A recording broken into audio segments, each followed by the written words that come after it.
feliz sábado. Ruth, chegou.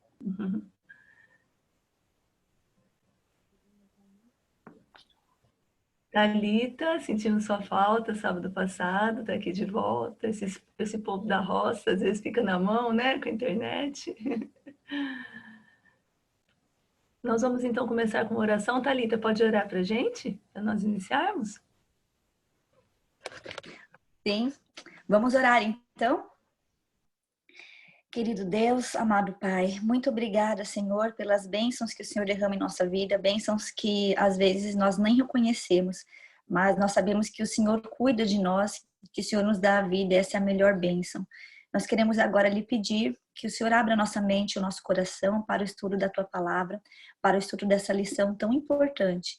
E que o Espírito Santo nos mova não somente hoje, mas durante todo o restante do dia, durante a semana, para que nós possamos realmente colocar em prática tudo que aprendemos aqui.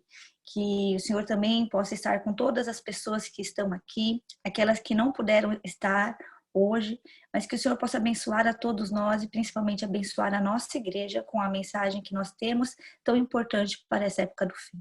Que o Senhor continue nos abençoando, em nome de Jesus. Amém.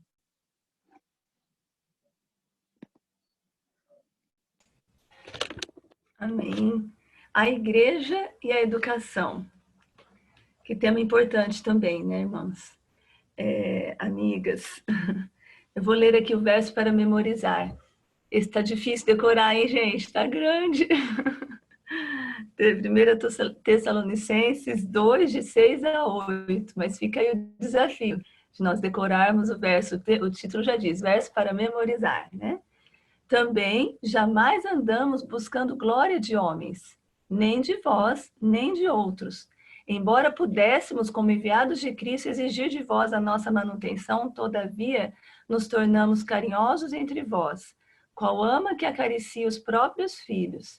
Assim, querendo-vos muito, estávamos prontos a oferecer-vos não somente o Evangelho de Deus, mas igualmente a própria vida, por isso que vos tornastes muito amados de nós.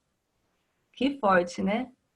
O apóstolo está disposto a entregar a própria vida por amor dessa igreja, desse povo, né? A cuidar com carinho, como se fosse por os seus próprios filhos. Então, nós temos vindo até aqui falando muito de educação, lá do começo, do Éden, do nosso lar, da casa, né? Da nossa casa como um pilar, o lar como um pilar da educação, e a igreja, ela é a extensão disso, né? A casa é a extensão da igreja, a igreja é a extensão da casa, né? E aí os sentimentos, eles se repetem, né? Os sentimentos de carinho, de cuidado, de atenção, de dar a vida, eles se repetem ou deveriam se repetir, né? Nesse ambiente abençoado que nós temos para nos comungar, né? Então, logo na lição de sábado, nós voltamos mais uma vez à palavra conhecimento. Ela tem vindo e voltado todas as semanas. Conhecer a Deus, conheça a Deus e conheça mais e mais. A Bíblia, se nós pararmos para fazer um estudo por toda a Bíblia, nós vamos encontrar muito essa palavra. O conhecimento de Deus, conhecer o amor, conhecer quem é Deus, né? Refletir Deus. Então, e aí diz aqui, mediante o estudo, né, desde os tempos primitivos, que os fiéis se reuniam para adorar a Deus, nas sinagogas, nos lares e nas igrejas. E o que eles faziam nessas reuniões? Mediante seu estudo das Escrituras e adoração, o que eles almejavam? Qual era o objetivo? Desejavam ardentemente conhecer a Deus e compreender a vontade dele para a sua vida. Está aqui a chave da verdadeira educação, né? Conhecer a Deus e compreender a vontade dele para a sua vida. Então, se nós tivermos isso como base, né, em todo o processo educacional de nós mesmos, de nossos filhos, de nossos queridos, nós vamos encontrar, né? E durante essa semana nós tivemos promessas, né? Lemos promessas na Bíblia de que se buscarmos de todo o coração, nós vamos encontrar, nós vamos conhecer tanto a Deus como a sua vontade. E a sua vontade é boa para nós, né? Então, E qual é a instituição, né? O local que proporciona isso de forma magnífica? A igreja. Quando nos encontramos, quando nos reunimos com um objetivo comum, nós, com experiências uns dos outros, nós obtemos esse conhecimento, somos capazes de obter esse conhecimento e essa compreensão da vontade de Deus, né? Então, o foco dessa semana é a igreja também como um local de educação. E, sendo um local para a educação, é um dos melhores lugares para encontrarmos um espaço de diálogo genuíno, né? Eu levo as minhas ideias, você traz as suas, baseadas na Bíblia, na palavra de Deus, e juntos, né, aprendemos mais e mais conhecer a Deus. Se nós pararmos para analisar a história, né, da igreja, dos pioneiros, nós vamos ver isso, grupos que se reuniam com o objetivo comum de conhecer, de desvendar, de entender a mensagem, né? Então, da mesma forma, nós devemos proporcionar dentro da igreja esse ambiente seguro para que as pessoas cresçam na graça e no conhecimento de Deus e de seu plano para a sua vida. Quantas histórias nós temos de pessoas transformadas porque assistiram um sermão ou então uma lição de escola sabatina ou em grupo, ou uma impressão que alguém trouxe e uma ideia. Então, é um local apropriado. E aí a lição, se nós quiséssemos fazer um resumo passando por todos os dias, nós vamos ver também a importância dessa divulgação do conhecimento, né? Então, eu não conheço a Deus para mim mesma. Vou lá, conheço de forma egoísta, leio, estudo e fico ali com aquilo guardado. Então, a verdadeira educação também é conhecimento e a divulgação desse conhecimento, é iluminar a vida do outro, né? Transmitir isso, é olhar para o próximo, é ajudar o próximo. Quantos conceitos nós temos no sentido de conhecer a vontade de Deus e de passar isso para o próximo, né? E aí na lição de domingo já vai falando, né? Que tem até muito legal aqui no começo, né? Essa questão aqui do rabino e seus alunos, né? Cada um respondendo a pergunta, né? Como sabemos quando a noite termina e o dia começa? Como é que nós sabemos, né? Aí cada um foi levantando a mão, dando a sua opinião, e aí no fim, depois de ouvir uma série de respostas, o rabino anunciou: nós sabemos que a noite terminou e o dia começou quando olhamos para um rosto nunca visto antes e reconhecemos aquele estranho como nosso irmão ou irmã. Isso é muito profundo, porque nós estamos vivendo uma era muito fechada, cada um por si, né? Não tem até um ditado? Cada um para si, Deus para todos, né? Só Deus pode olhar para todo mundo, eu não. Mas se eu estou conhecendo a Deus e estou procurando parecer cada vez mais com Ele, né, representá-lo em minha vida, eu vou olhar para cada rosto de cada irmão, de cada amigo e reconhecer nele, né, como meu irmão. E o irmão a gente conhece, né? A gente tem coragem de falar as coisas, né, de corrigir, de repreender, de ouvir. Eu amo, né? Tenho um relacionamento ótimo com a minha irmã. E assim, quantas vezes que eu já liguei, essa roupa tá boa. Não, tira isso aí, tá feio. Para com isso. Ou então, né, fala na lata, porque o amor é incondicional, a gente se ama, a gente também se respeita, né? Então, reconhecer uma pessoa como irmão ou como irmã é algo muito profundo, né? Apesar de, nesse mundo de pecado, esse relacionamento de irmão-irmão ter sido muito machucado, né, denegrido, ele é genuíno, né, na sua essência, é algo bom, né, que deve ser bom. O inimigo ataca essa relação, né, temos muitos casos, né, de irmãos que se separam, que não se falam, mas isso é a ação do pecado. Mas na sua essência, né, é algo muito bom. Então, até esse momento, por mais claro que o dia seja, ainda é noite, enquanto nós não reconhecemos o nosso próximo, não nos preocupamos nem o amamos como devemos, né? E aí Lucas 10, 30, 37 tem uma mensagem, né? Apresentada por quem? Nada mais do que Jesus, né? O que deve fazer parte de toda a verdadeira educação cristã. E se a gente para ler os livros dos teólogos, né?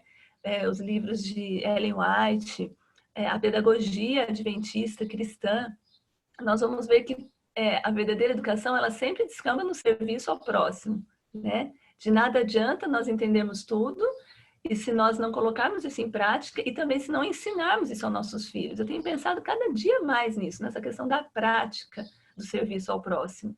As crianças, elas têm isso no sangue. Infelizmente, se a gente não incentiva, elas vão perdendo com o tempo, né? E vão colocando outras coisas no lugar, mas elas têm no sangue essa necessidade de estar com o próximo, de compartilhar. Qualquer coisa boa que acontece, elas amam compartilhar, né? Então, a prática, né, de ajuda ao próximo, de olhar para o nosso próximo como nosso irmão, né? E a Igreja Adventista, ela tem esse papel muito abençoado, né? E nós fomos abençoados com luz, com verdades doutrinárias, e isso é muito importante. Nós vamos ver durante o estudo aí que nós devemos entender as nossas doutrinas, porque entender mesmo, qualquer um que vier perguntar a razão da sua fé, você saber explicar, e explicar isso para o seu filho para que ele saiba também, né? Então, por mais cruciais que sejam essas verdades, né, elas devem servir, diz aqui, ó, no entanto, por mais cruciais que sejam essas verdades, para que elas servem se nós não somos gentis com as pessoas, se demonstramos preconceito com os outros e se permitimos que as tendências culturais e sociais de nosso ambiente nos façam tratar os outros como inferiores? E aí vem novamente a questão da prática.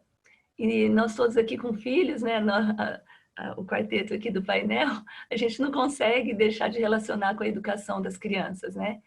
Porque eu vejo isso muito aqui em casa.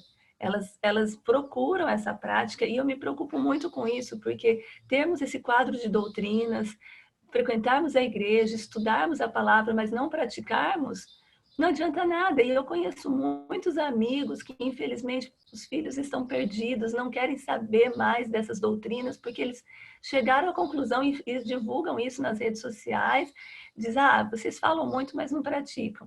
Lógico que a experiência deles não foi legal e Deus ainda está buscando, né? Estamos orando para que eles entendam o verdadeiro cristianismo. Mas é um risco que se corre quando a gente apenas prega e não pratica, e não ensina, e não vive essa prática do amor ao próximo. Então, a verdadeira educação, ela deve nos levar também a superar as fraquezas, os males humanos e ver os outros como Cristo os vê. Que desafio, né?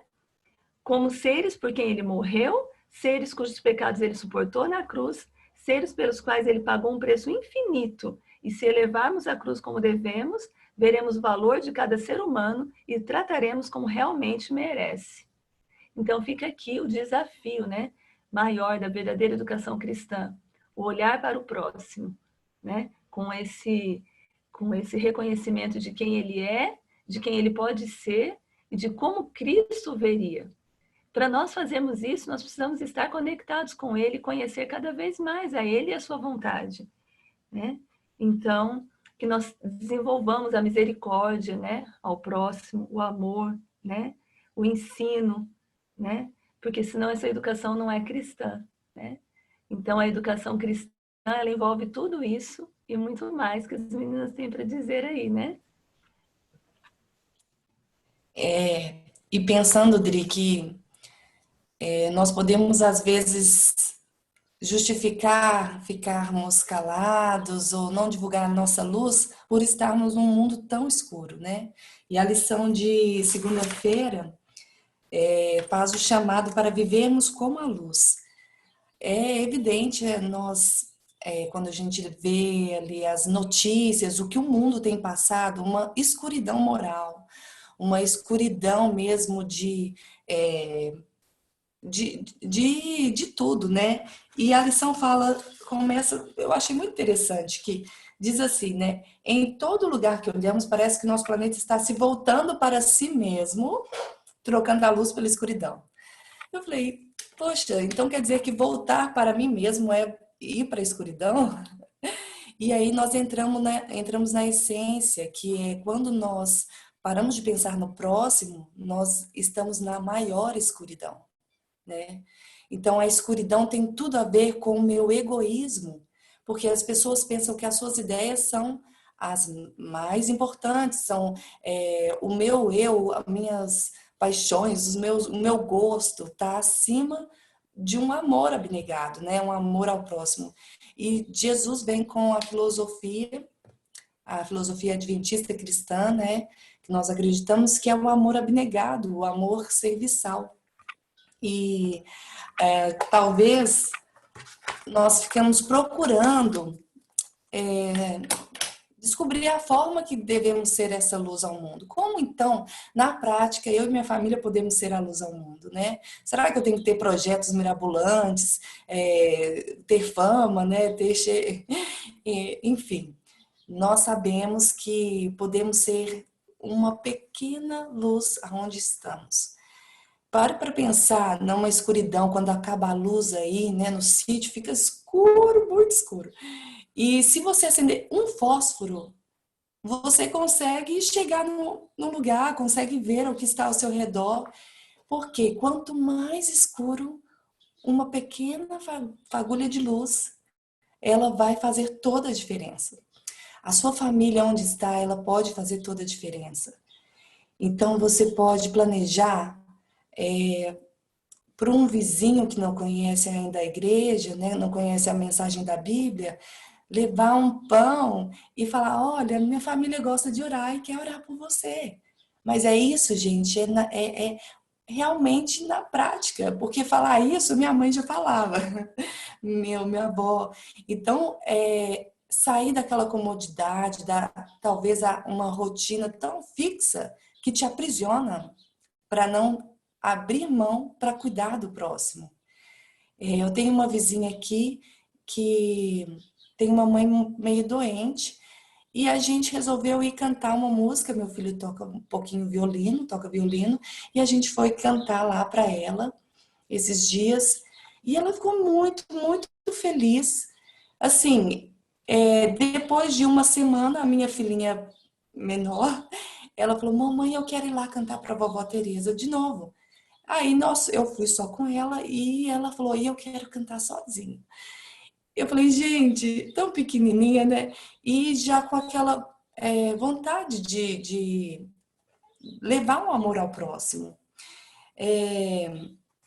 Quando nós pensamos em ser a luz ao mundo, me lembra muito do candelabro que está dentro do santuário. O candelabro ele era alimentado com óleo constante, porque ele não podia se apagar. E a luz brilhava dia e noite. Nossa luz precisa de brilhar dia e noite. E aí nós entramos na questão familiar. Será que a nossa luz está brilhando na nossa família? Talvez você tenha um dom de levar a luz, sim, para os vizinhos, né? Para quem está no seu trabalho, ao seu redor. Mas chega em casa, a nossa luz diminui. As nossas palavras grosseiras, a nossa forma rude de, às vezes, resolver um conflito familiar. E nós precisamos muito de ser alimentados constantemente do óleo do Espírito Santo, né? O Espírito Santo é esse óleo que vai fazer com que naturalmente nossa luz brilhe. Nós precisamos de constantemente estar na presença, pedir, né, que o Espírito Santo habite em nós para brilharmos. Jesus, quando viveu a sua infância, Jesus ele não tinha as mais favoráveis condições para brilhar. Algumas vezes você pode tentar justificar assim, mas eu ainda moro aqui na cidade, meu filho estuda numa escola que não tem boas influências, como que nós vamos conseguir brilhar em meio a isso, né? E Jesus, de onde Jesus veio, era muita escuridão moral. Tanto é que há, né, aquele texto que diz, pode vir alguma coisa boa de Nazaré. E então Jesus, mesmo em meio a toda aquela adversidade mesmo, circunstancial dos seus vizinhos, de onde ele estava, Jesus brilhou. Ele pôde sim, ali com a direção da sua família, da sua mãe, ser uma luz na escuridão. Muitas vezes nós queremos cuidar, né, com a influência que nossos filhos, nossa família tem recebemos, as crianças absorvem tudo, né, que está ao seu redor.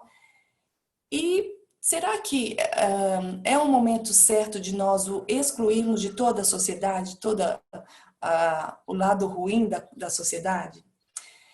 E isso é uma coisa que eu tenho pensado muito, porque é necessário, sim, nós cuidarmos das influências dos nossos filhos, mas nós não podemos deixar com que a nossa família, como uma família, brilhe na escuridão, né? Brilhe para a sociedade. Nós não podemos nos esconder nas nossas casas e nos engordarmos, vamos engordar espiritualmente, porque vai chegar uma hora que vai fazer mal, né? Tanto acúmulo de conhecimento que não é passado para o próximo. E a gente, quanto mais a gente recebe, mais a gente tem que dar. Em oração, precisamos de saber qual que é a forma que Deus tem para mim e para minha família, para não acumular conhecimento, não acumular o amor de Deus sem transmitir.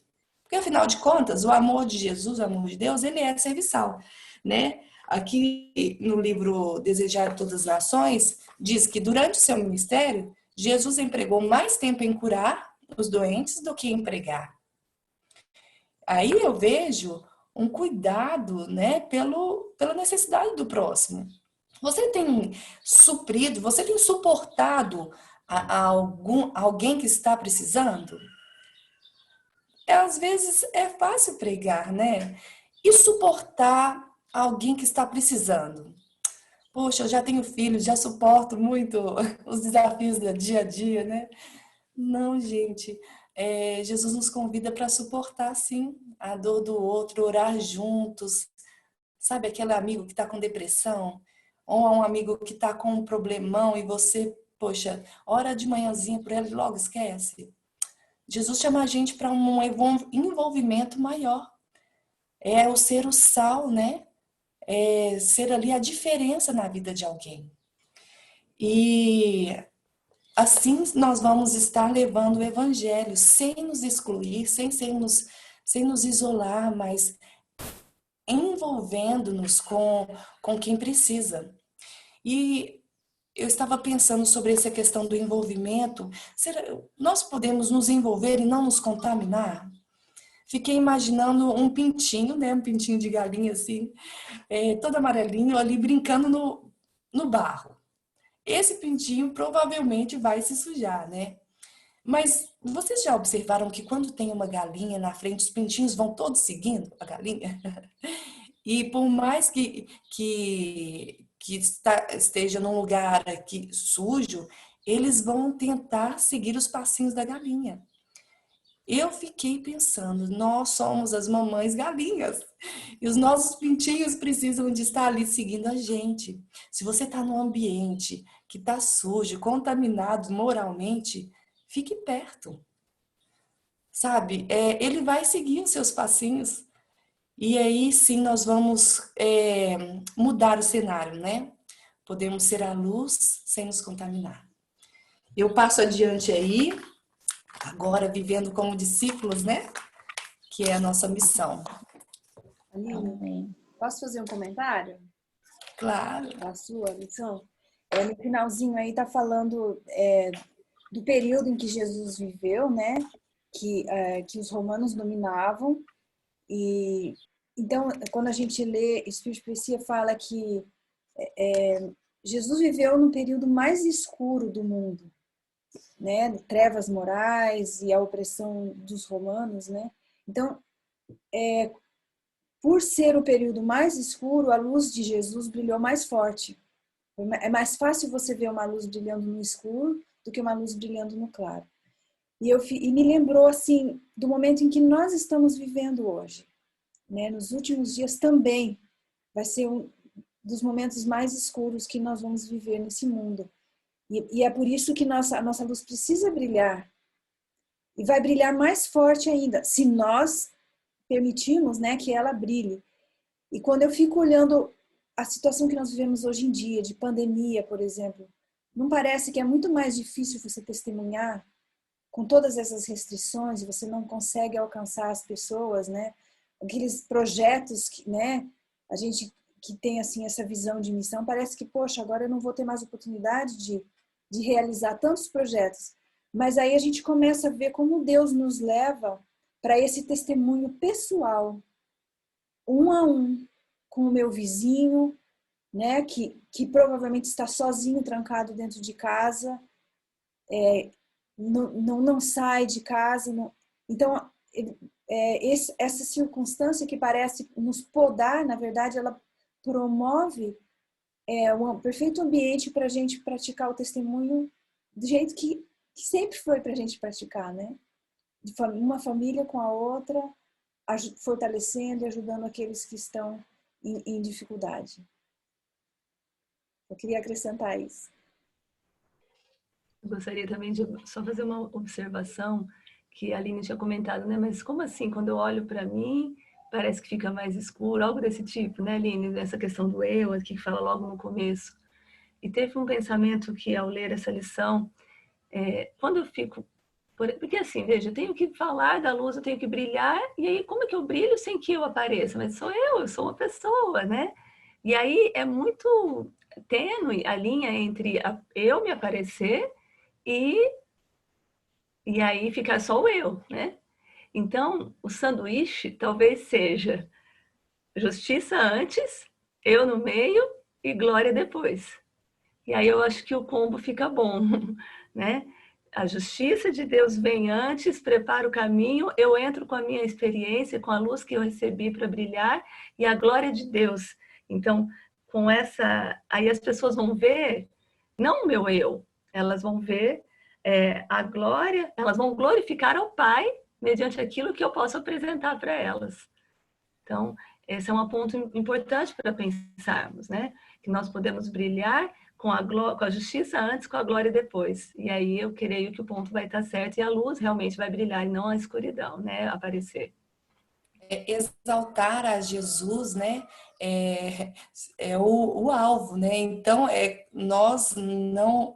Quando nós falamos de nós, há um perigo, né? Mas quando falamos de Cristo, aí nós temos o objetivo ideal. E por muitas vezes também eu já deixei de testemunhar pensando, não, eu parece que estou me exaltando, né? Até que o Espírito Santo vai moldando-nos e nos mostrando que o nosso testemunho é para ser brilhado, né? Quando Cristo é o alvo da nossa vida, nossas experiências ajudam os outros a se aproximarem de Cristo, né? Muito bom, meninas. Quanto aprendizado. Vontade de ficar só ouvindo vocês aqui. Que delícia. Muito bom mesmo. E realmente essa parte da gente brilhar, né? Tem a ver realmente com o que nós acreditamos, né? Porque a gente tem que brilhar de acordo com que o nosso conhecimento, a nossa comunhão, né? E aí a gente tem o vivendo como discípulos.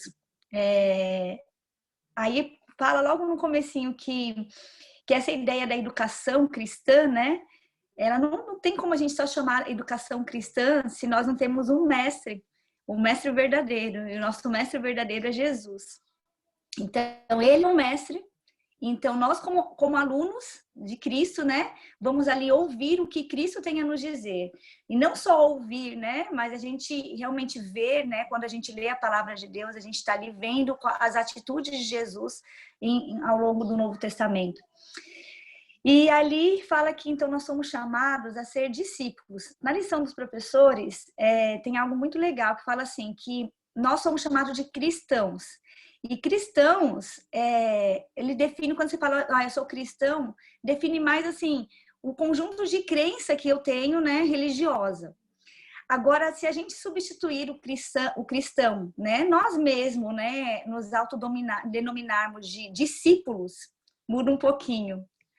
Porque não é somente a minha crença, mas sim eu me colocar à disposição de aprender e a praticar com o mestre. Eu achei bem interessante, falei, nossa, eu vou ficar refletindo muito nisso, que o meu objetivo, né, o que eu sou não é um cristão, mas sim um discípulo. E o que um discípulo, então, tem que fazer, né? Ali fala que Jesus treinou os discípulos para a missão. E eles andavam com eles para ali aprender, então, como fazer, né? Como agir. E aí eu pergunto, nós estamos andando com Cristo e nós sabemos a nossa missão? Porque às vezes a nossa missão, a gente pode pensar assim, que a minha missão é dar estudo bíblico, ou a minha missão é batizar alguém. E será que é realmente essa a nossa missão? Eu acredito que a nossa missão, que desenvolveu aqui nessa parte de terça-feira, vai muito mais além. Logo no comecinho diz 2 palavrinhas, 3, na verdade. Fala que Jesus, o mestre, ele deu a oportunidade de se envolverem na vida das pessoas. Então, primeira questão, o envolvimento real. Tem um livro do pastor Bullion, eu não me lembro agora o nome, mas eu li e realmente me tocou muito. Mostrando isso, como que é importante a gente realmente se envolver na vida das pessoas, não com o objetivo, com o foco de dar estudo bíblico. Tipo, eu vou lá no meu vizinho, como a Aline falou, né, que foi lá, né? A Aline não foi lá com o objetivo de dar um estudo bíblico, né? Os seus filhos não foram lá para isso, mas sim de confortar, de entender a família, de abraçar. Agora, assim, vamos cá entre nós. É muito difícil a gente querer sair do nosso meio que está tão tranquilo e às vezes ao mesmo tempo já tão tumultuado nossa casa, nosso lar, e ir para o nosso vizinho que está com problema, ir para o nosso amigo que está com problema. Aí você fala, nossa, eu vou acumular mais problema para mim. Mas é isso que Deus nos pede. Deus nos pede que nós nos envolvemos com as pessoas. Jesus, ele não ficou lá no cantinho dele, ele foi se envolvendo e com as pessoas que tinham problemas, com os problemáticos. Então, quando você se envolve ali com as pessoas que têm, verdadeiramente, né? Não é só um envolvimento querendo alguma coisa em troca, mas você realmente se envolver, aí ele fala, cuidando e amando. Gente, amar não é algo assim, né, de uma hora para outra. A gente só consegue amar se a gente está com o Espírito Santo, se a gente está ali com Jesus, se a gente consegue entender o amor de Deus por nós, e aí você quer transbordar esse amor para as outras pessoas. Né? E você coloca, então, ali a abnegação e coloca Jesus. Então, acredito que a nossa missão é claro que dar um estudo bíblico, você querer que a pessoa, né, aprenda todo o conhecimento que você tem da Bíblia, aprenda a verdade, é óbvio que isso é uma consequência. Mas o nosso objetivo é levar a paz, é levar o amor de Jesus, é levar sim a verdade, mas com esse amor, com esse envolvimento.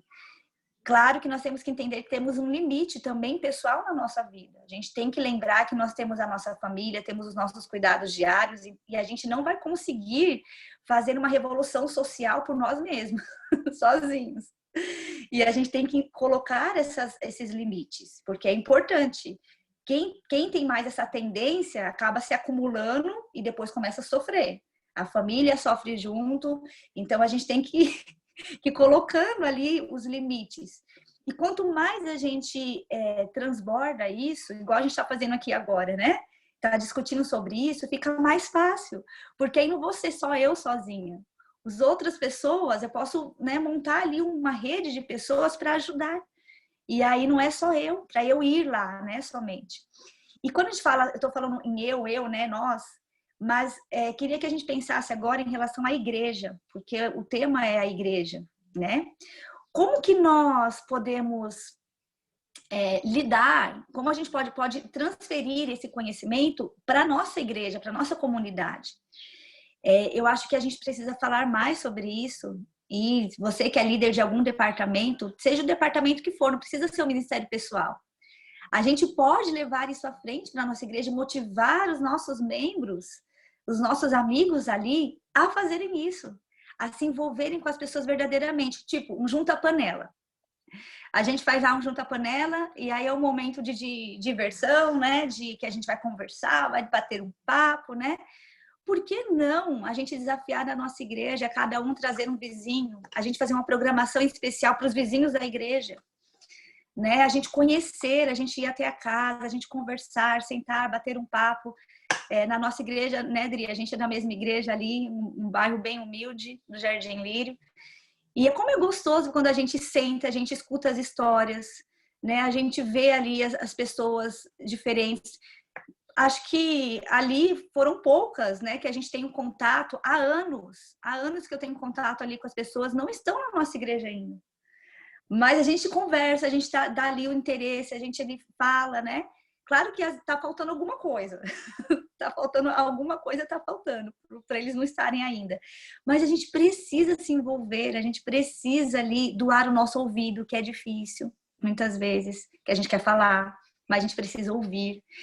Então, ali, esse viver como discípulo é a gente olhar para Cristo e ver como ele viveu.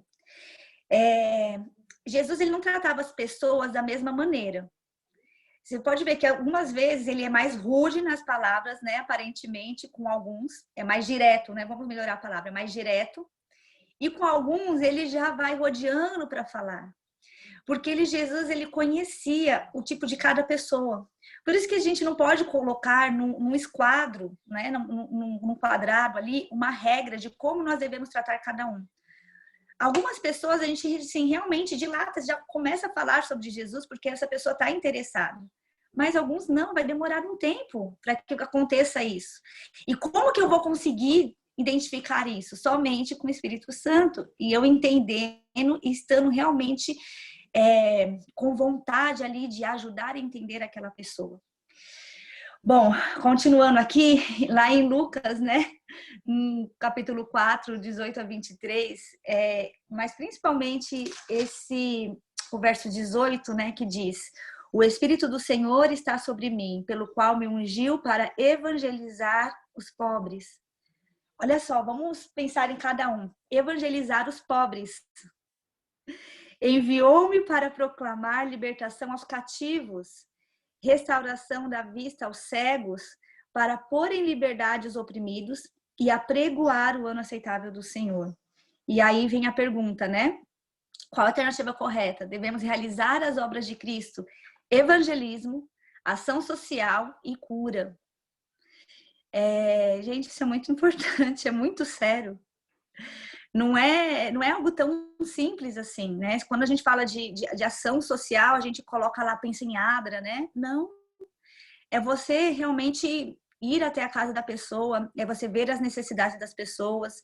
Não é porque você está dando uma cesta básica, ou está dando lá um quilo de alimento, que você está ali fazendo sua ação social. Pronto, já estou tranquila, né? Não.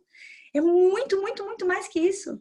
A ação social, ela envolve você realmente se envolver com a realidade da pessoa. Nós temos ajudado uma pessoa no Lírio e muitas vezes que a gente ajuda, às vezes a gente vê que as pessoas já estão acostumadas a receberem e elas nem precisam. E ontem mesmo o meu esposo estava conversando comigo que ela estava pedindo bolachas para as crianças, pedindo outras coisas, mas ela tinha acabado de receber cesta básica. E aí a gente tem o discernimento da gente parar para pensar, né? Eu estou ajudando e aí você pode falar, tá bom, eu vou lá, compro uma bolacha e pronto. Mas você tem que entender a realidade da pessoa. Aquela pessoa realmente está precisando do alimento? Aquela pessoa, ela está realmente precisando do dinheiro? Será que aquela pessoa realmente... Não é só você dar, né? É você entender ali. Então, ir à casa, conversar, né? Seu marido está trabalhando? Ah, tá, não está trabalhando. Vamos tentar arranjar um emprego para ele? Uma vez a gente tentou arranjar emprego para um rapaz, lá do Lírio também, Adri, acho que a Adri conhece essa história. Ele ficou uma semana no trabalho. Uma semana e saiu, não quis mais fazer. E quis ainda continuar ganhando cesta. E um rapaz jovem. Então, aí a gente tem que trabalhar no algo a mais, né? Olha, é gostoso você receber uma cesta básica, né? Mas você pode muito mais que isso. Imagine se você conseguir o seu próprio alimento, se você puder oferecer para sua família, como seus filhos vão te ver. Alguns vão estar com a mente para aceitar, como aceitaram a mensagem de Jesus. Mas alguns não, vão rejeitar. E Ellen White fala, eu não me lembro agora qual é o livro, mas ela fala algumas vezes que não adianta a gente ficar ali, muitas vezes a gente tem que tentar, mas existem outros que nos esperam. Então, se esses aí estão sugando e não está tendo resultado, tem outros que estão te esperando com o coração aberto e que realmente querem mudar. Então, a gente precisa ter essa sensibilidade de entender essa questão do discipulado, dessa ação social, que não é simplesmente fazer um mutirão, vamos lá dar sopa para as pessoas. Não, é muito mais que isso, né? Isso é bonito, a gente tem que fazer sim, mas a gente se envolver individualmente. A gente às vezes pensa em coisa grande, mas é meu vizinho, né? É um bairro ali. Fui ontem num bairro um pouco afastado aqui de Tatuí, para pegar um negócio que eu comprei no Desapego. E eu fiquei olhando, assim, vendo algumas praças, né, ali, verdinhas, com uma hortinha, com um negocinho bem arrumadinho, bonitinho. E aquelas molecadas, tudo assim, em volta. Eu fiquei pensando, gente, como nós precisamos entrar nesses lugares. Como essas pessoas, assim, às vezes estão com o coração bondoso ali, mas sem a verdade. E isso eu preciso sair, né, da minha casa, do meu lar, e ir até o lugar, conversar lá com uma pessoa. Olha, tudo bem? Fui lá do Desapego, né? E fiquei pensando, por que não entrar uma amizade com essa pessoa, né? E falar, olha, como que é, né? Como a sua filhinha, né? Enfim, bater um papo e se interessar verdadeiramente pelas pessoas. Bom, tô falando demais aqui, mas continuando aqui, vou pular já para o Buscando a Verdade. Thalita, Pode falar. Uma observação rápida, que eu estava aqui pensando, né? Que talvez, aqui é só para a gente pensar, talvez as redes sociais nos atrapalhem em algum sentido, e eu falo por mim, pensando em mim, principalmente, que assim, a gente tem uma dificuldade, dependendo de como a gente, entre aspas, se envolve ou não se envolve. Porque, por exemplo, se eu estou numa rede social, eu vejo a vida do outro, eu vejo o problema do outro, e há estudos que dizem que o excesso de você ficar vendo os problemas do outro na rede social te faz ficar mais deprimido, porque você pega o problema de um, pega o problema de outro, pega o problema de outro, você fica pensando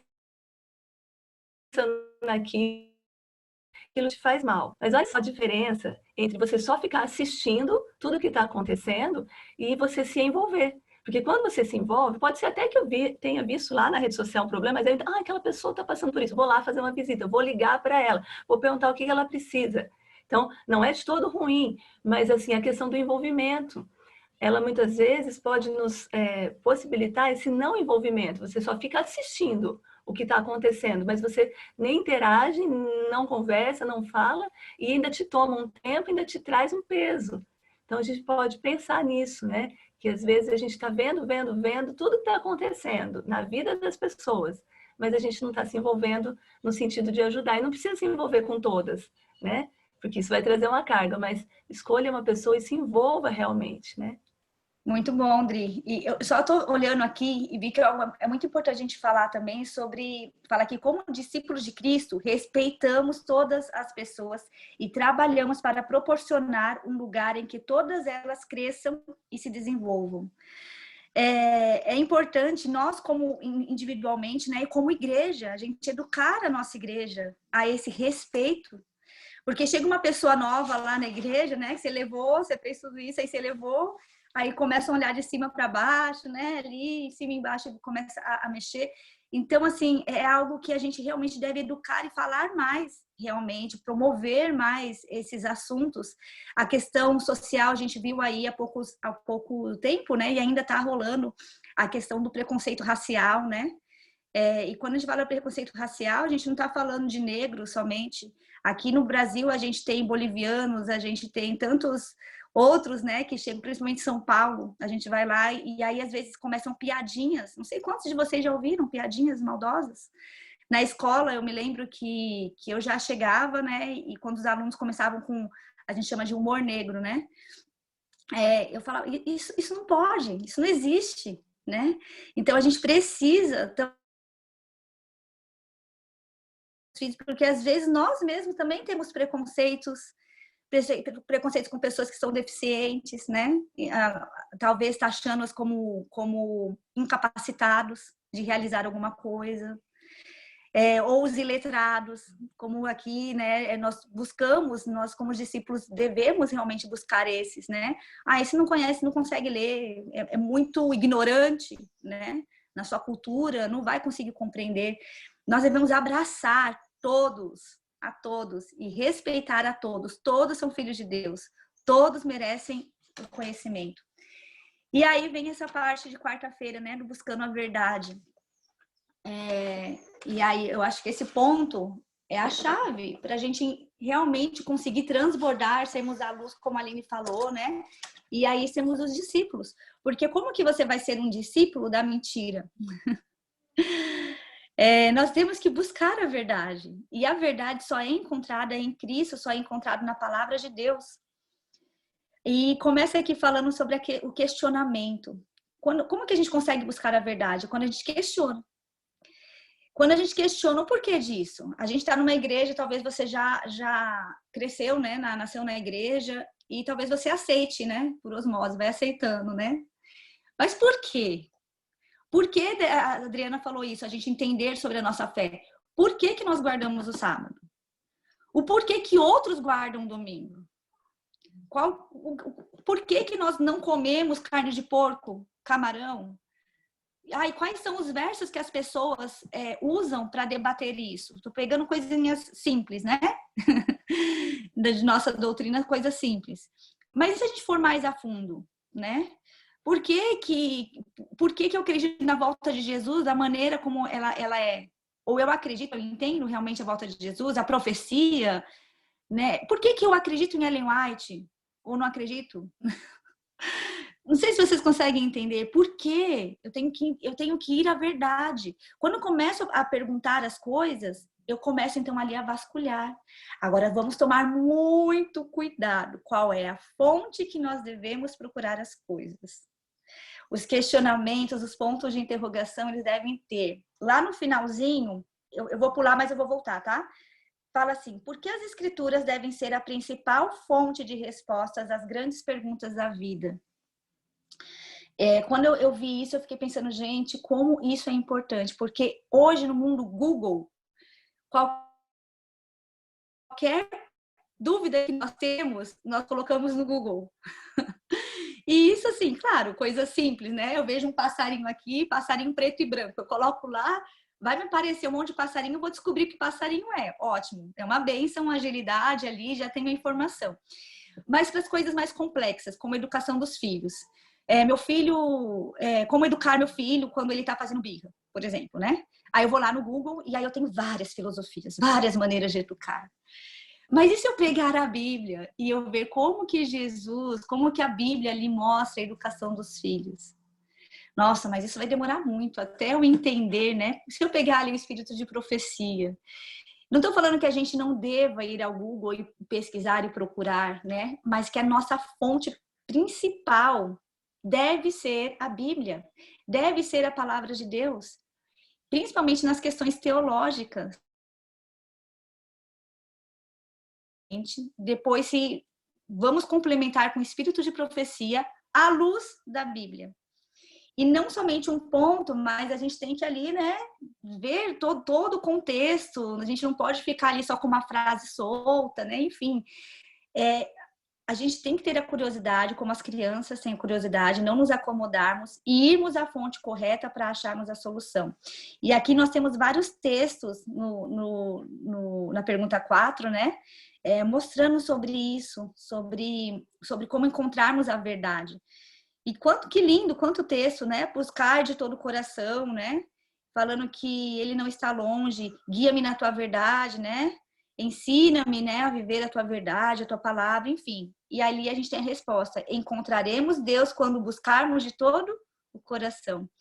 Eu sempre converso com vocês, né, meninas, sobre isso. Até a última vez falei com a Ruth, que principalmente no fim dos tempos, eu creio muito que Deus, ele está transformando tantos corações, ele conhece o coração sincero, e é essa a diferença. Deus conhece o coração que está ali desejoso realmente de conhecer a verdade, de aplicar isso na sua vida, e não de fazer perguntas teológicas ou de introduzir, né? Simplesmente por questionar, por querer briga, por querer separação, por querer desunião.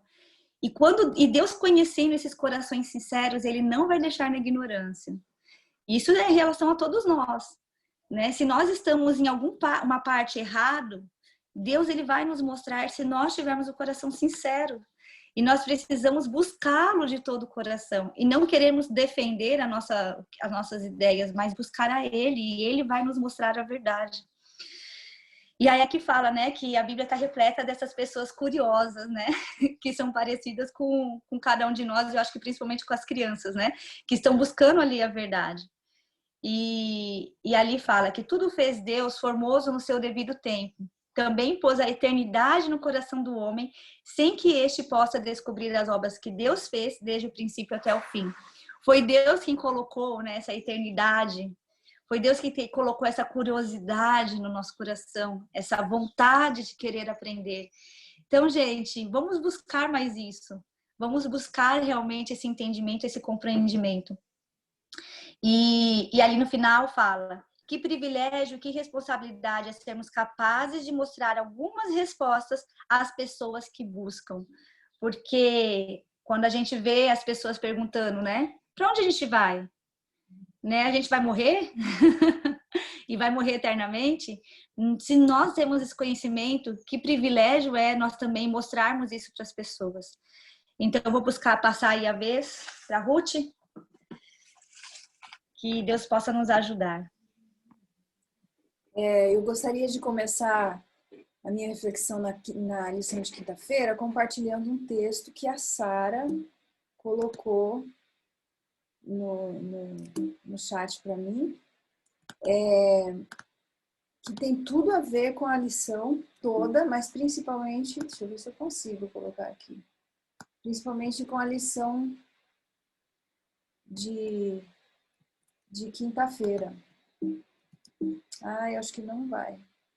Sara, se você puder compartilhar, eu vou... Parábolas de Jesus, página 339 e 340. Se você puder compartilhar de novo, eu mudei aqui. Acho que vai ser bem interessante a gente ler. Porque a lição de quinta-feira, ela começa com um texto de Paulo, 1 Tessalonicenses 2, 6 a 8, e a gente começa a entender um pouquinho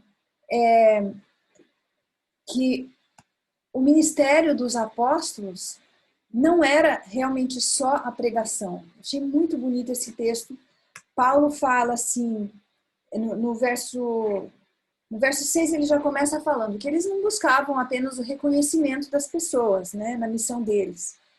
E no verso 7 ele fala que eles poderiam até,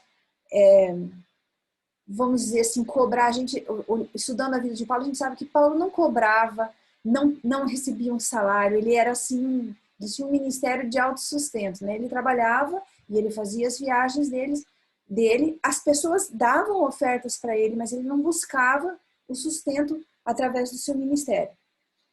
Mas aí no verso 8, que é o centro, né, desse texto, fala assim: sentindo assim tanta afeição, decidimos dar a vocês não somente o Evangelho de Deus, mas também a nossa própria vida, porque vocês se tornaram muito amados por nós.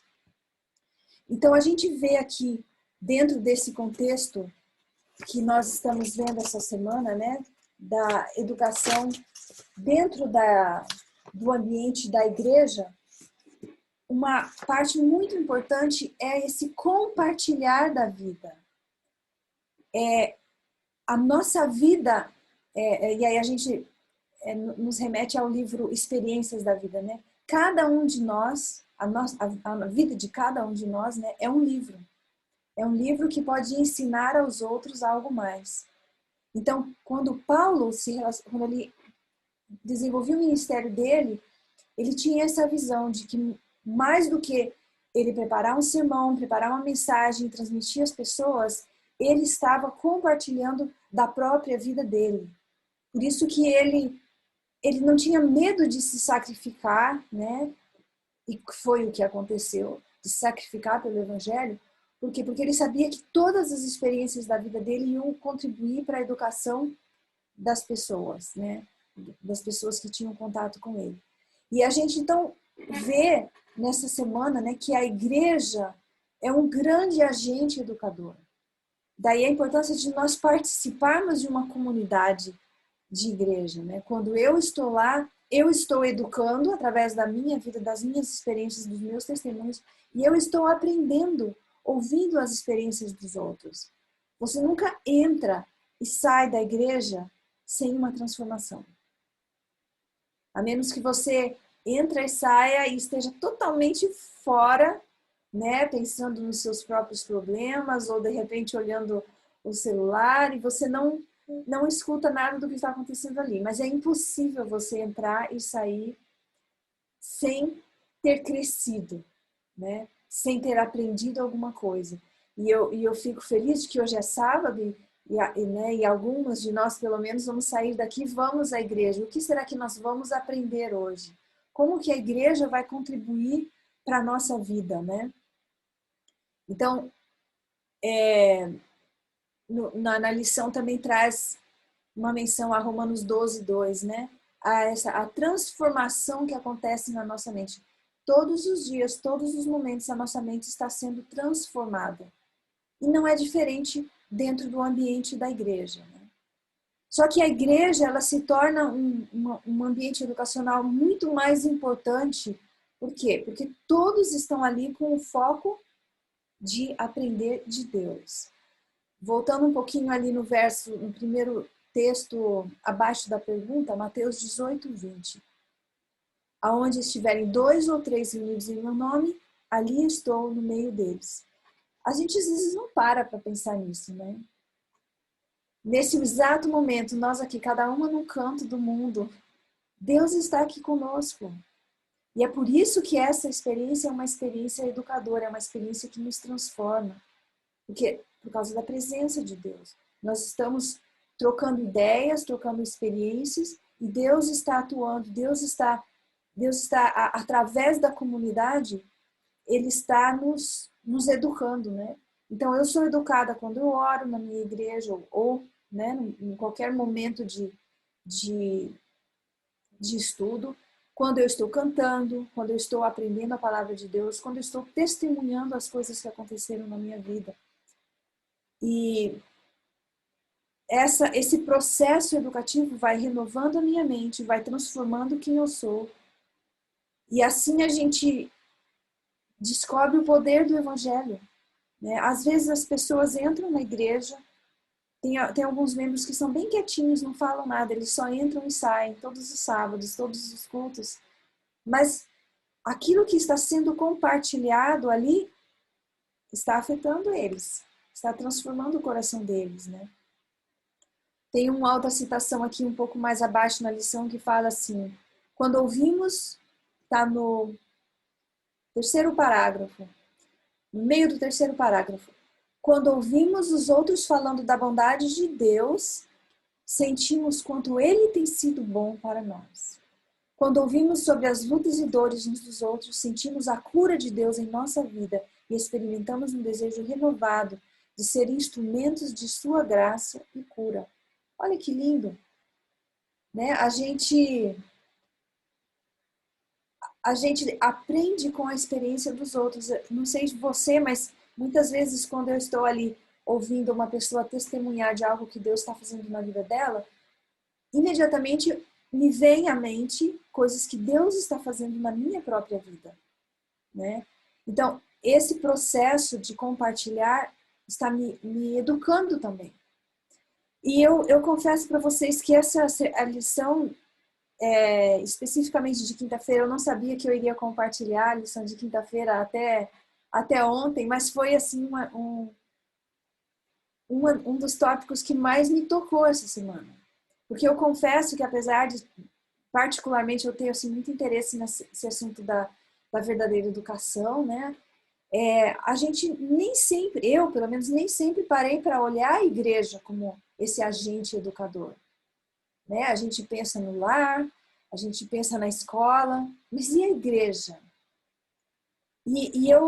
O que eu tirei dessa lição, principalmente, é que tudo aquilo que a gente aprende lá fora, aprende na escola, aprende no lar, aprende no mundo, a igreja, ela vai direcionar para que esse conhecimento faça sentido dentro do plano de salvação, dentro do que Deus deseja para nós.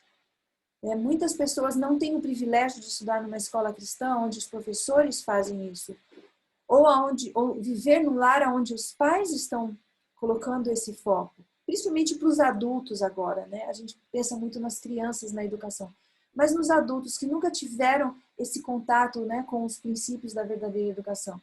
É a igreja que tem esse papel, que desempenha essa função, né? De levar tudo aquilo que eu conheço lá fora de colocar, né, na verdade, aquela cosmovisão, aquela lente que nós estudamos algumas semanas passadas, né? A cosmovisão bíblica. Por que é importante, por exemplo, é importante eu estudar matemática, a contabilidade ali para trabalhar nos meus negócios, mas se eu não tenho a cosmovisão bíblica da honestidade, da integridade dentro do meu trabalho ali com a matemática, com os cálculos, eu perco tudo. Então, nesse sentido, a igreja, todas as mensagens que nós ouvimos na igreja, ela nos reeduca, né? Ela coloca o foco de Deus nas nossas atividades do dia a dia. E no momento que nós estamos vivendo está sendo um desafio, porque muitas pessoas estão perdendo essa ligação com a igreja, né? Porque não estão podendo frequentar a igreja. A nossa igreja passou por uma mudança física oficialmente essa semana, né, Aline? Nós não estamos podendo nos reunir no nosso salãozinho na cidade, que era muito pequeno, e nós estamos nos reunindo aqui no sítio, onde é o meu lar, né, a minha casa. E a gente foi fazer a mudança no domingo passado, de algumas coisas que ainda estavam lá no salãozinho. E uma vizinha, ela é católica e a gente sempre convidava, ela é a pessoa com quem a gente fazia os acertos de aluguel e tal, que ela é parente do dono, do proprietário do salão. Ela me viu carregando as coisas pro carro, assim, ela ficou bem quietinha lá do portão olhando, né? Aí ela falou assim, poxa, eu vou sentir muita saudade de ouvir os hinos que vocês cantavam todos os sábados. Ela nunca foi à igreja. Nós já chamamos várias vezes, né? E ela falou assim, eu agora não posso ir nem na minha própria igreja, porque eu tenho mais de 60 anos de idade, e eles não permitem as pessoas mais idosas entrarem. Eu falei assim, mas eu vou sentir muita saudade de vocês. Então, às vezes, a gente não faz ideia do quanto as atividades da nossa igreja, da nossa comunidade, estão afetando mesmo as pessoas que estão lá fora, os nossos vizinhos que estão ouvindo as músicas que nós estamos tocando, né? E muito mais as pessoas que estão lá dentro, que estão compartilhando, né? Que estão participando. Aí eu até, só para terminar a história, eu falei para ela assim, não se preocupe, porque quem vai alugar a casa onde a igreja se reunia é um adventista, são os pais da Aline. Eu falei, eles vão continuar cantando, fazendo o culto, então a senhora vai ter a oportunidade de manter contato conosco, né? Então, eu termino dizendo assim, né? Nós não fazemos ideia do quanto a nossa vida, as nossas experiências podem influenciar, podem influenciar positivamente, né? Então, não deixe de compartilhar as suas bênçãos, não deixe de fazer parte de um corpo, do corpo de Cristo, né?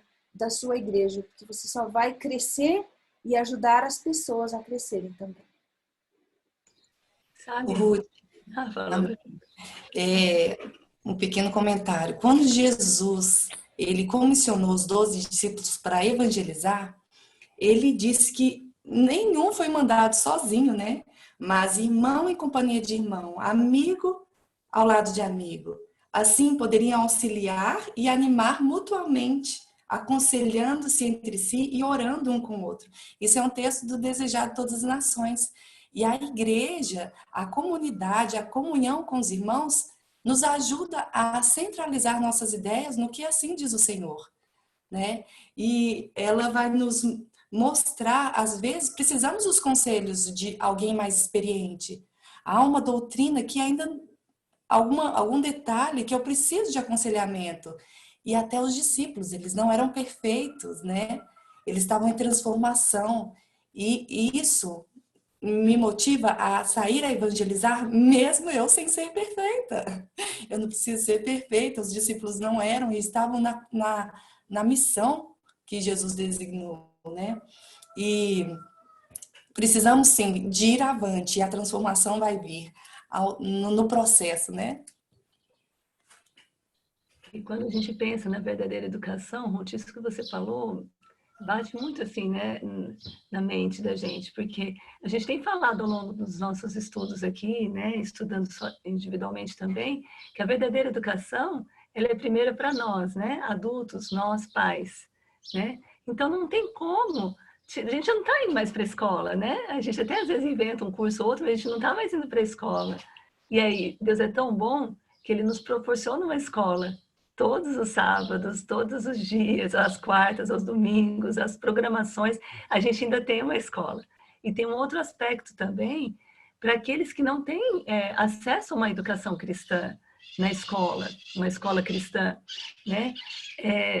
Que bênção que é a igreja trazendo todo esse conceito que essa criança, esse jovem que está lá envolvido lá fora, pode levar, né? Então ele vem, busca, vai e leva, né? Então, a importância de realmente se envolver na igreja, ter a igreja como um espaço educacional, porque é ali que ele vai fundamentar suas verdades para ele lá fora estar firme. Quantas vezes eu nos estudos, nossa, minha orientadora, ela falava, Adriana, joga a Bíblia no lixo, faz isso. Ela, nossa, rechaçava, e eu estava firmada na palavra. E quantas vezes eu busquei um pastor, busquei um teólogo, ou então alguém que estava estudando, mas que estava lá comigo na igreja. Deus me mandou pessoas que estavam junto comigo nos estudos para poder fundamentar aquilo que eu acreditava. Então, é uma via de mão dupla e é uma bênção e faz parte da verdadeira educação, né?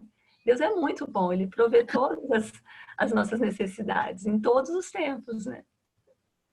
Amém. O tempo já está avançado, meninas, mas só comentar a lição de sexta rapidinho, que para mim marcou muito e é algo muito importante para nós nesses dias, que fala que no Sermão do Monte, Jesus procurou desfazer a obra da falsa educação, mas, no entanto, ele não atacou diretamente os erros do povo. E aí mostra que Deus ele apresentou a verdade e deixou que eles tirassem as próprias conclusões deles, sem mostrar e ali apontar o erro, sabe? Quando a gente vê o erro e a gente quer e mostra, olha, está errado, está errado, está errado. Jesus, ele não fazia assim. E isso, para mim, me chamou muita atenção, porque isso é muito importante. Na lição dos professores, diz que dá um exemplo da mulher possessa, né, pelo Espírito, que começa a exaltar aos discípulos ali, né? E ali o que estava acontecendo? Falou que ela estava falando a mensagem correta, mas da maneira errada, com o espírito errado. Então, qual é o espírito que nós queremos levar para as pessoas, né? Qual é o nosso espírito quando a gente vai querer falar sobre a verdade? Ele fala até que tem um provérbio que fala assim, não há sentido em dar a alguém uma rosa para cheirar depois de você lhe ter arrancado o nariz. Então, a gente ser gentil e bondoso é algo que realmente é necessário para que a pessoa consiga cheirar o perfume de Jesus. Realmente olhar Jesus, porque não adianta falar de Jesus se eu sou ríspido, se eu fico criticando a roupa da irmã lá, olha como tá curta a sua roupa, cobre isso, menina. Então a gente tem que ter o tato, tem que ter a bondade, tem que ter a gentileza, e não com as pessoas só de fora, mas com os de dentro principalmente, com os nossos amigos, com os nossos irmãos, com os nossos filhos. Então, gentis e bondosos. E outro trechinho que fala, muito importante, que fala, o lado social da igreja muitas vezes ofusca todas as outras funções que elas devem cumprir. É muito gostoso a gente ter esse lado social, mas que ela não possa ofuscar o principal motivo, né? O principal motivo que ela está ali, como a Ruth falou, do crescimento que a gente tem. Não somente social, que existe e que deve existir, sim, mas que vai abranger muito mais do que isso. Pode falar, Aline. Ai, falar de Jesus é muito bom, né? Eu estava aqui, olha qual que era o exemplo de Cristo. Ele nunca foi rude, nunca proferiu desnecessariamente uma palavra severa e não ocasionou, nunca sem motivo, uma dor a uma alma sensível. E esse texto de Ellen White é muito forte, porque Cristo, ele não acusava, como a Thalita falou, né? Ele mostrava a verdade E se tinha uma alma que era sensível, ele também era sensível no sentido de não dar mais dor àquela alma, né? Quem é o acusador, o que causa, que é zangado, irado, é o dragão. Continua, né? O texto diz, é o dragão que está irado. É o espírito de Satanás que se revela com zanga e acusação. E o espírito, né, que a Thalita comentou da citação ali de, às vezes a gente arranca o nariz e quer que a pessoa cheira. Como, né? A essência do evangelho é o amor, a gentileza, é a bondade. Eu estou arrancando o nariz quando eu sou zangado, acusador, irado, né? E aí eu vou mostrar Jesus é incoerente, né? É Mais verdade, algum comentário? dá vontade de a gente ficar aqui, né, mais tempo, a gente tem que ir para a igreja, né? A gente está pregando sobre ela, né? É muito bom, né? Acho que não temos mais tempo, tem tanto assunto ainda para falar, mas já são 7h12. Alguém quer falar mais alguma coisa? Eu estava aqui, enquanto você falava, rabiscando alguma coisa aqui, e eu lembrei de um detalhe que me chamou a atenção nessa semana.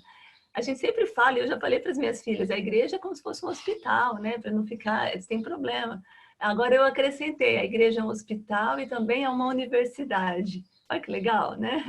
Então leva isso para você, é um hospital, mas também é uma universidade. Então você vai lá, você se cura e você se forma, se gradua e continua graduando e pós-graduando. É uma bênção, né? Vamos encerrar então, senão a gente vai falando. Aline, você pode orar para a gente encerrar? E aí, sábado que vem, estamos de volta com um tema também instigante: educação em artes e ciências.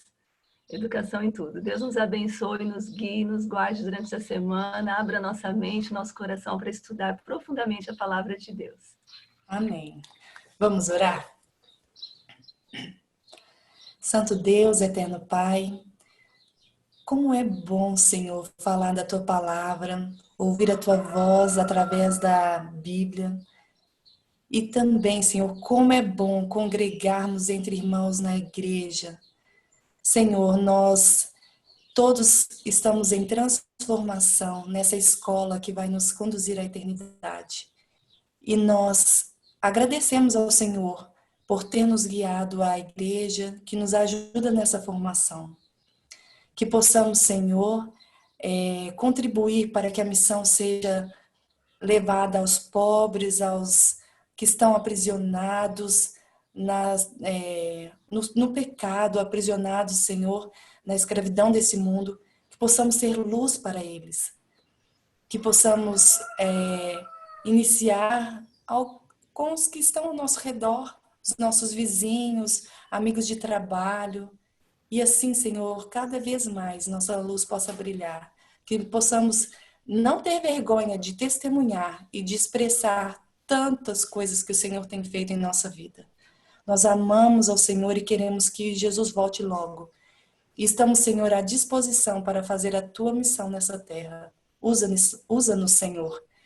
Usa a nossa igreja, usa o nosso povo, transforma, venha nos usar para reparar as brechas, se há no nosso povo e na nossa família. Que possamos, através do Espírito Santo, com amor, com a gentileza de Cristo, fazer a missão. Primeiro entre nós, nossa família, nossa igreja e até os confins da terra. Em nome e por amor de Jesus. Amém. Tchau, tchau a todas. Feliz sábado Feliz a todas. sábado. Feliz sábado, gente. Tchau, tchau. Tchau.